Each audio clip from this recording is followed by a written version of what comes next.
नमस्कार दोस्तों, आज इस क्लास में यूजीसी नेट का ऑथेंटिक सिलेबस बताने जा रहा हूं 2024-25 का। यूजीसी नेट का फुल फॉर्म होता है राष्ट्रीय पात्रता परीक्षा होता है। यहाँ पे देख लें ध्यान से, ठीक है। दो तरह के होता है यूजीसी नेट करने का। इसमें क्या फ़ायदा है, तो आप एक असिस्टेंट प्रोफेसर बन सकते हैं या प्रोफेसर बन सकते हैं। जो जीआरएफ जिसकी नंबर अधिक आएगी उसको जीआरएफ मिलेगा और जो कम नंबर लाएंगे उनको नेट मिलेगा। जीआरएफ करने के लिए आपको यहाँ पे टाइम दिया जाता है, उम्र सीमा निर्धारित किया गया है। जो स्टूडेंट जीआरएफ करते हैं उनको स्कॉलरशिप भी दी जाती है, पर नेट के लिए स्कॉलरशिप नहीं दी जाती है। यूजीसी नेट फॉर्म वही लोग भर सकते हैं जो पीजी किए हुए हैं या एमए, दोनों एक ही नाम है, पीजी या एमए। इनमें से 50% से लेकर के 55% नंबर अनिवार्य है।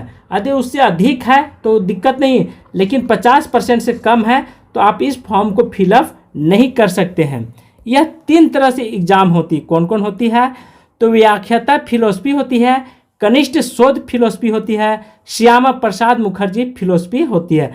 ठीक है, 3 तरह की होती है। कुछ विषय है तो यूजीसी नेट के लिए आप इस वेबसाइट पर जा करके देख सकते हैं। विस्तार से बात करते हैं कि अंक कितने नंबर के होते हैं। तो 100 अंक के फर्स्ट पेपर होंगे, दूसरा पेपर 200 अंक के होंगे। प्रश्नों की संख्या यदि बात करें तो फर्स्ट पेपर में 50 प्रश्न होंगे और सेकेंड पेपर में 100 प्रश्न। लेकिन एग्जाम लेने का जो पैटर्न है वो दोनों पेपर एक ही साथ पूछे जाते हैं, एक ही में रहेगा, अलग से नहीं। समय सीमा 3 घंटा रहेगा। हर क्वेश्चन जो है से 2 नंबर का रहेगा। यह बात आप ध्यान रखेंगे।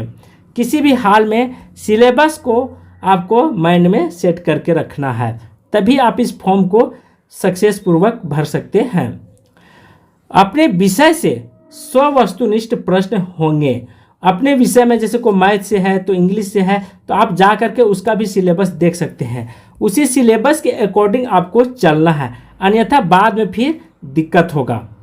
जैसे यहाँ पे यदि नई शिक्षा पद्धति में कुछ चेंजिंग आया है, पहले कुल 175 प्रश्न से पेपर 1 से 50 प्रश्न थे, जो कि कुल 28.57 हिस्सा था, जबकि अब 150 प्रश्नों में 50 प्रश्न है, जिसका मतलब 33.33% अंक पेपर 1 पर निर्भर करेंगे। अब इस समय को भी घटा दिया गया है, जिसके कारण पेपर 1 भी चुनौतीपूर्ण बन जाता है।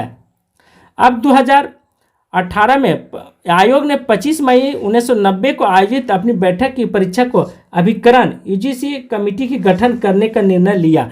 कुछ चेंजिंग आया है, अब इसे सेट या सेलेट के नाम से भी जाना जाएगा। ठीक है, यूजीसी नेट को 2 नाम दिया जाएगा, जीआरएफ और नेट होता है, दोनों को 2 नाम यहाँ पे दे दिया गया है। फर्स्ट भाग में शिक्षण अभिवृत्ति पढ़ना है। इसके अंतर्गत शिक्षण, शिक्षार्थी की विशेषता, शिक्षण प्रभावकर तत्व, उच्च अधिगम संस्थाओं की पद्धति और शिक्षण सहायक प्रणाली, मूल्यांकन प्रणाली पढ़ना है। ठीक है, भाग 1 में। ठीक है, यह ध्यान रखेंगे। इसी प्रकार भाग 2 में शोध अभिवृत्ति के लिए लगभग 10 भाग बनाया गया है पेपर 1 के लिए। तो 10 शोध पढ़ना है, शोध पद्धति पढ़ना है, शोध प्रबंध एवं आलेख, इन पॉइंटों को आपको ध्यान रखना है। ठीक है, पेपर 1 के लिए। आप भाग 3 पर चलते हैं। इसमें गद्यांश दिया जाएगा और गद्यांश से ही आंसर। और 4 में क्या है, संप्रेषण रहेगा। संप्रेषण का अर्थ होता है प्रकार, अभिलक्षण, प्रभावी संप्रेषण और प्रभावी संप्रेषण की बाधाएं, जन मीडिया, ये 4 में पढ़ना है। 5 में क्या पढ़ना है, गणितीय तर्क अभिवृत्ति पढ़ना है, भाग 4 में, पेपर 1 में। इसके अंतर्गत संख्या श्रेणी, अक्षर श्रृंखला, कूट या संबंध पढ़ना है। गणितीय अभिवृत्ति के अंतर्गत अंश, समय, दूरी, अनुपात, समानुपात, प्रतिशत, लाभ, हानि, ब्याज, छूट, ये सब मैथ है। ठीक है, गणित, इन चीज़ों को आपको बनाना पड़ेगा, सोल्यूशन करना पड़ेगा।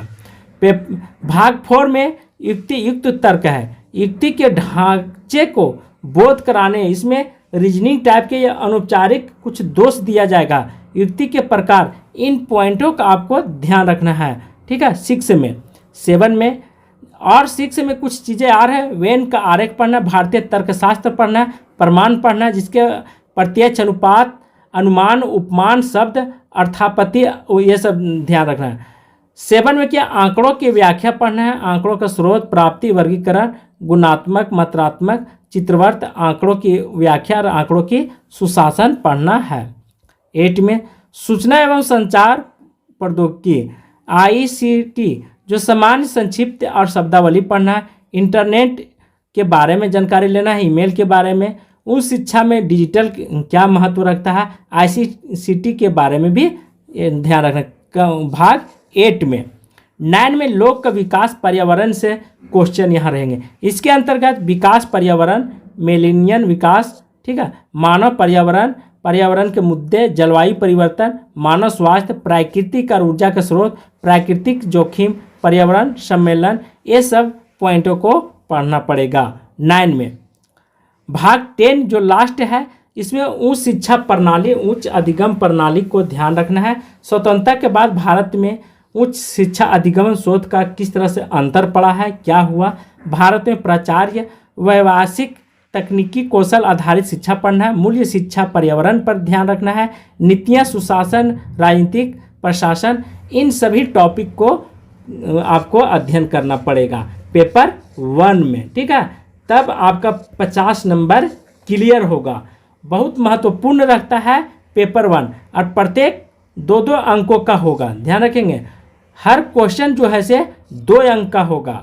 तो आज की क्लास यहीं पे समाप्त कर रहा हूँ। यदि अच्छा लगेगा तो शेयर कीजिएगा। धन्यवाद।